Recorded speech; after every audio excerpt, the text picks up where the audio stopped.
I'm curious to see what this means for the Cowboys. Obviously, we don't know yet. You know, that there's reports right now that passing game coordinator Joe Witt Jr. might follow Dan Quinn to D.C. to be his D.C.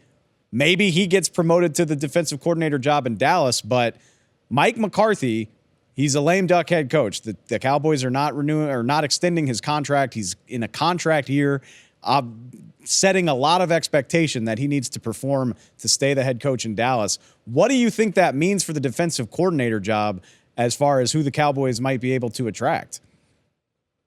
Well, I've heard people say that, it's going to be hard for a coach who's sort of a lame duck to find a really good defensive coordinator. But the thing is, I'm not so sure coaches necessarily think like that. If it's a young coach who's looking for that promotion, he's thinking, I'm going to go there, we're going to be great, and this will turn into a long-term thing, or I'll be a head coach. It's not an opportunity that they might necessarily pass up. For some other coaches, Wink Martindale, Leslie Frazier, they might be okay with a one-year stop if that's what it comes to, a chance to, reinvent their career, reestablish themselves, sort of like Eric Bieniemy did when he went to Washington, knowing that Ron Rivera was a lame duck. So I don't think McCarthy's status is going to impede their search for a defensive coordinator. I think the bigger thing is this is really late in the game to suddenly be looking for a defensive coordinator. True. There's been a lot of coaching switches, a lot of guys that, might have been, Denard Wilson, guys like that who were up and coming defensive coordinator prospects are suddenly off the board.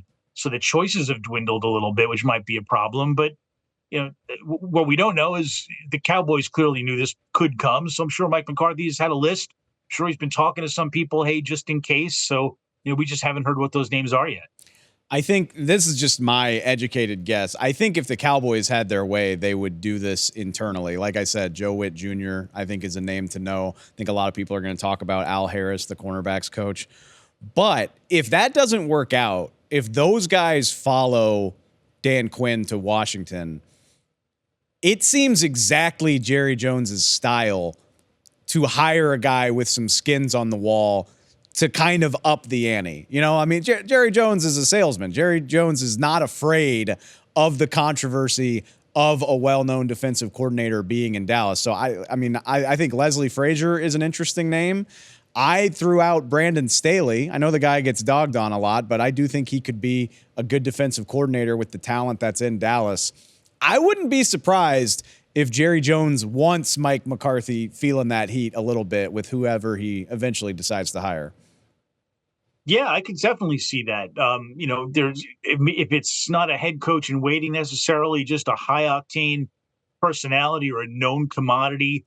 You certainly, it's a veteran defense now. You want somebody with a little bit of a resume who can walk in there and impress the players. So all of that matters. I know there's some guys that'll probably leave with Dan Quinn.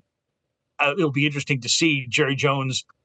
If he wants to keep somebody, he's probably going to spend the money to do it. Although he's going up against a billionaire and Josh Harris too. They have money in Washington, so it might end up being opportunity or a title bump, but an assistant head coach or something. But I suspect if the Cowboys really identify somebody internally, they'll find a way to keep him. But if not, it'll be hard. It would be better to me to bring in a Leslie Frazier or Wink Martindale or Brandon Staley than some linebackers coach from another team who you think has promise. The stakes are just way too high for the Cowboys this year to do that.